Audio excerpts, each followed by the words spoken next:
And actually, yung salary mo dito sa UAE is nagbe-base po yan kung meron ka ng experience kay UAE or wala. Kapag wala pa, so dapat hindi tayo picky sa sahod. So, bibigyan ko kayo ng range kung magkano yung normal range na makukuha mo. Aminin ko po sa inyo, hindi ko po kinikita yung kinikita ko dito sa Pilipinas. Nakakalungkot mang isipin, pero yun po yung totoo. Na sana mabago rin yung sistema natin sa Pilipinas, na sana lahat ng tao, lahat ng Pilipino magkaroon ng chance na magkaroon ng ganong range ng sahod para naman hindi na natin kailangang lumabas ng ibang bansa. Kasi sa Pilipinas, para makakuha ka ng 45,000 pesos, kailangan mo munang umihi ng dugo.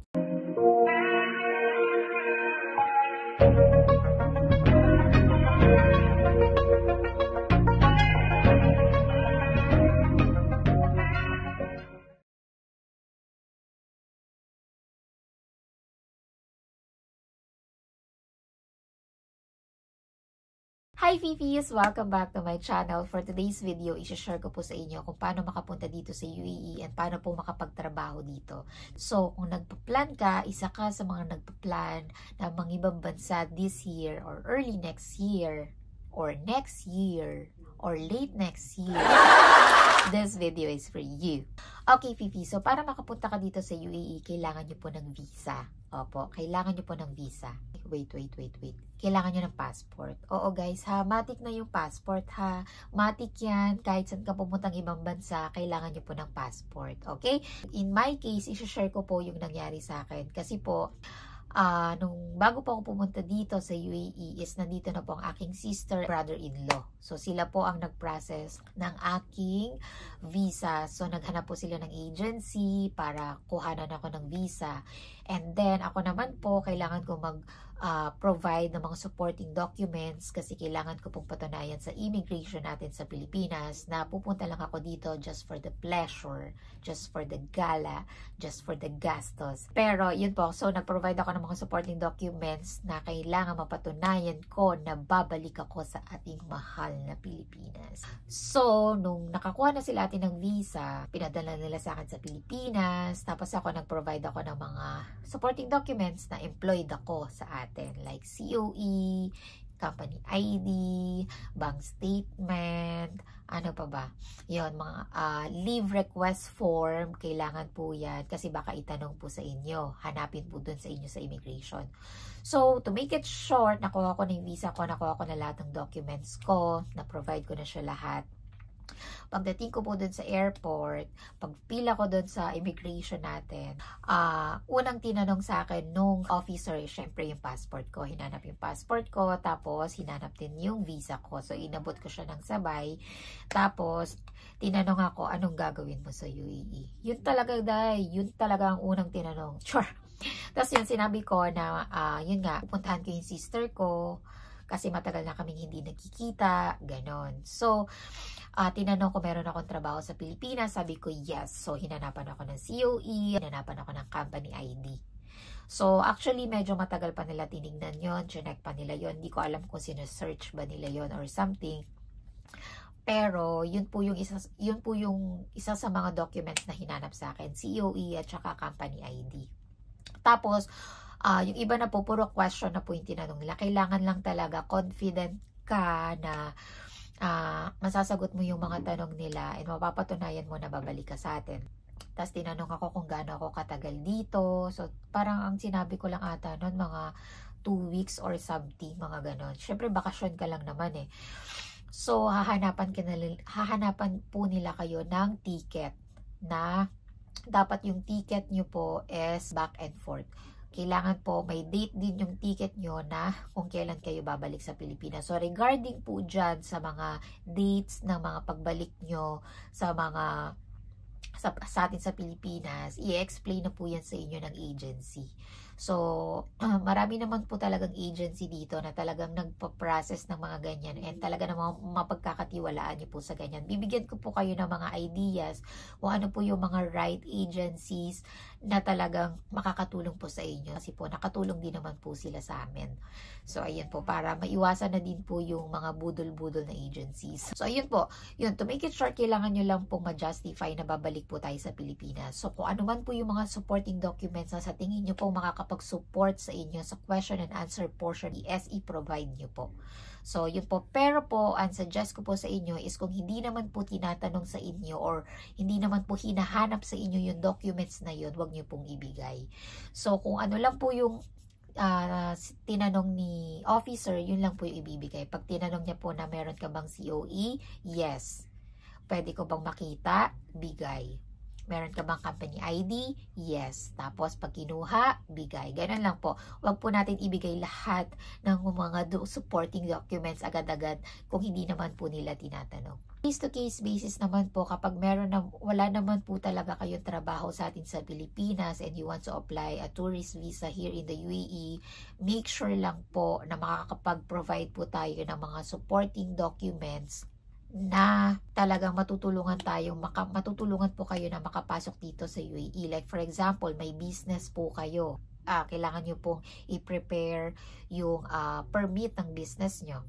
Baka po tanongin din kung gaano nakatagal yung business na yon. Katunayan, ano po yung mga proof na yon na gaano nakatagal yung business nyo, yung permit ng business nyo, and meron talaga kayong money. So, I think kapag wala kang trabaho, I think talagang itatanong sa inyo or hahanapin po sa inyo sa immigration yung proof na meron po kayong ipon, like bank statement, ganyan. Tatanungin rin kayo kung may credit card kayo. So, syempre sa atin sa immigration, kapag wala kang trabaho at kulang yung mga supporting documents na na-provide mo, hindi ka ready, ang iisipin po talaga nila is pupunta ka dito para magtrabaho. So, ang mangyayari po niyan, ma-offload ka lang po. So, sayang lang po yung mga na-process mo. Kasi po, once na nakakuha ka na ng visa mo and all, non-refundable po yan. So, sayang naman po yung perang na-provide natin. So, mas okay kung first may trabaho ka, and yun nga, kailangan mo mag-provide lahat ng supporting documents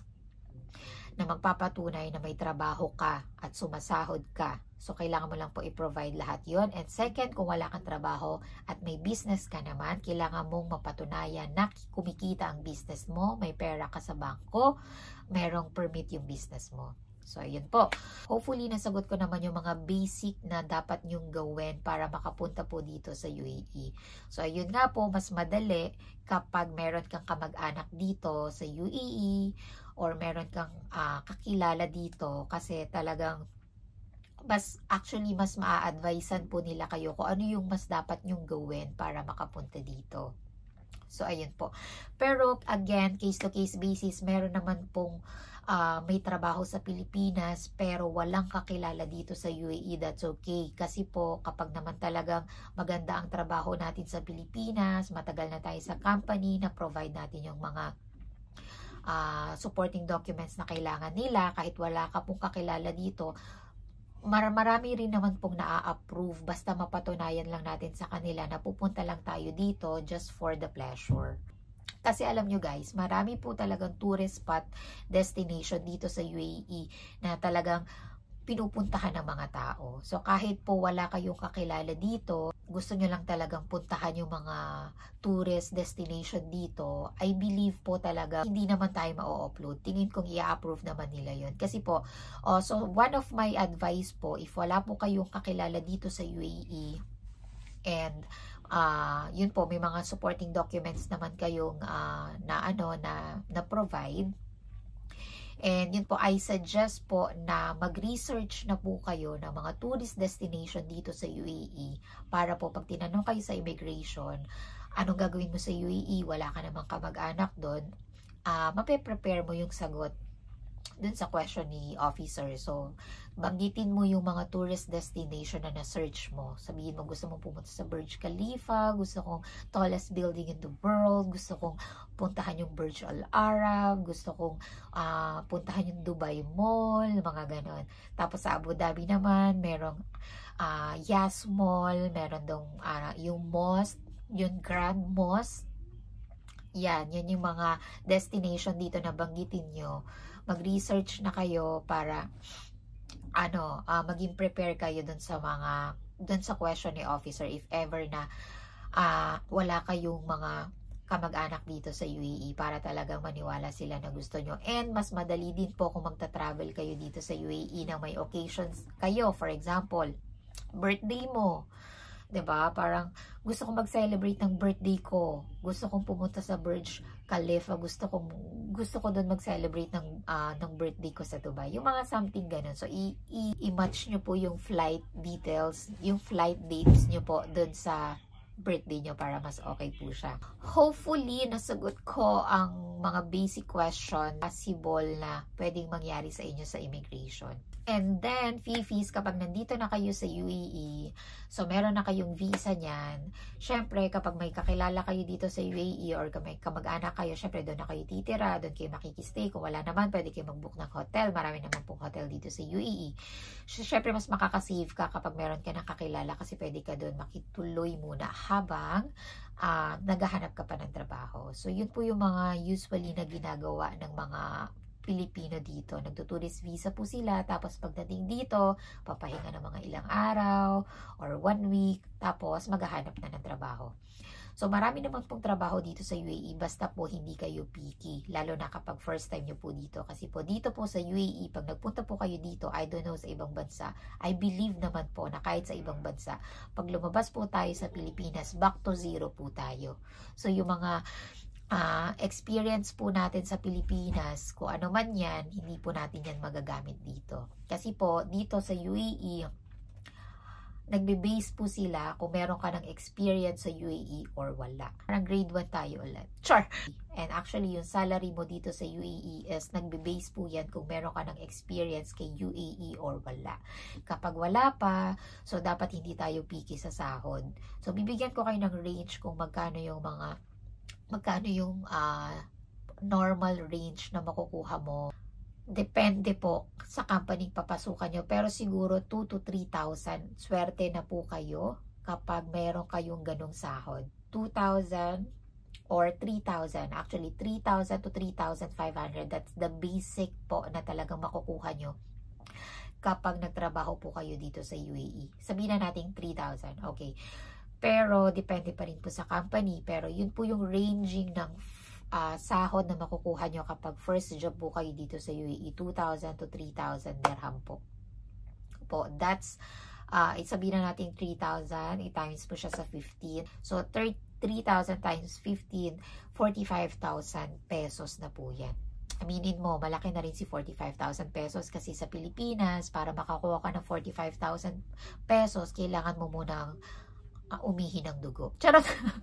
Joke lang. Pero yun, kailangan mo talagang paghihirapan para makakuha ka ng 45,000 pesos sa Pilipinas. So, ayun po.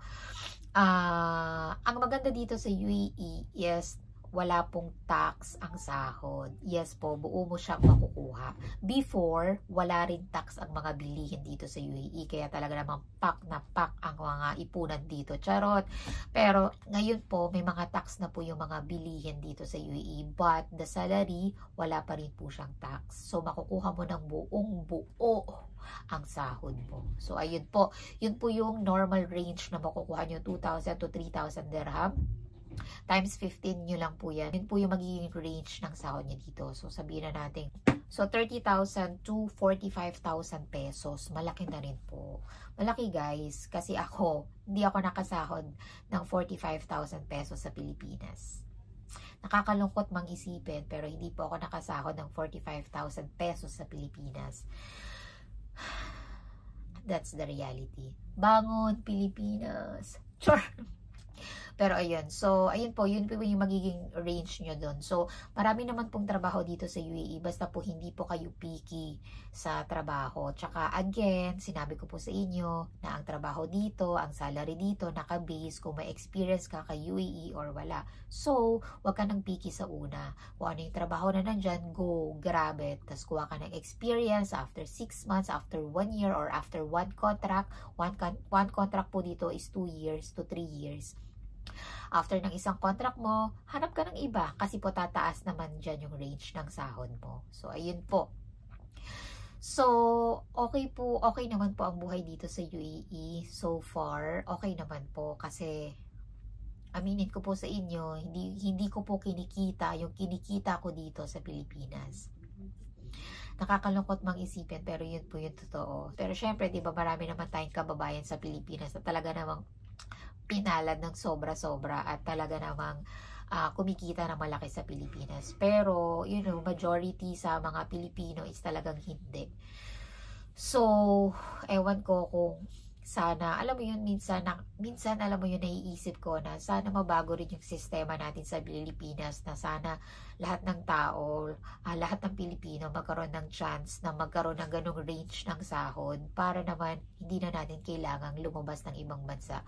Kasi po, yun nga, nandito tayo sa ibang bansa, kumikita tayo ng ganong pera, nakaka-provide tayo kahit papano, pero yun nga po, homesick talaga ang kalaban mo dito sa Pilipinas, especially if you are planning to come here and you have family in the Philippines, you have kids in the Philippines. Yan po ang magiging kalaban nyo dito, kasi po homesick talaga is real. Yun po, so ang tukso din guys, sinasabi ko sa inyo, grabe din po ang tukso sa ibang bansa, pero syempre depende pa rin po yan sa inyo kung paano nyo siya i-handle. Okay? So, ayun po. So, kung may goal naman po kayo, kung gusto nyo lang ma-experience din, hindi ko po kayo ine-encourage na pumunta dito at magtrabaho. Sinashare ko lang po sa inyo yung reality na nangyari sa akin at marami sa aming Filipino. So, syempre, marami rin po sa amin na wini-wish na sana po magkaroon din ng ganitong sistema or mabago yung range ng sahod natin sa Pilipinas, kasi po ayaw rin po namin magstay dito ng matagal, kasi po talagang ang gusto pa rin po natin is makasama yung family natin sa Pilipinas, 'di ba? Para hindi tayo na-homesick, kumikita na tayo ng ganito, tapos nakakasama pa natin yung family natin. Hindi ang saya noon, 'di ba? Yun, masaya naman po dito kasi makakaroon ka ng mga bago mong kakilala, marami kang may experience na bago, you will start speaking in English. So mag-grow ka din naman. Talagang I'm so proud of myself. Kahit pa paano, I'm so proud of myself kasi meron na rin mga achievement na hindi mo akalaing ma-achieve mo. So ayun, Fifis, kung meron pa kayong mga questions na gusto nyong i-discuss ko for my next vlog, let me know para po ma-share ko siya sa inyo.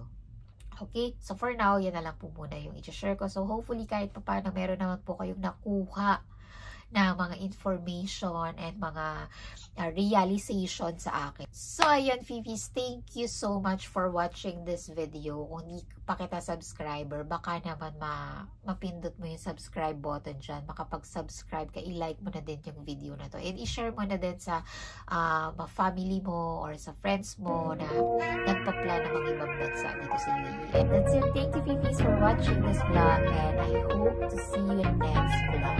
Thank you. Bye-bye.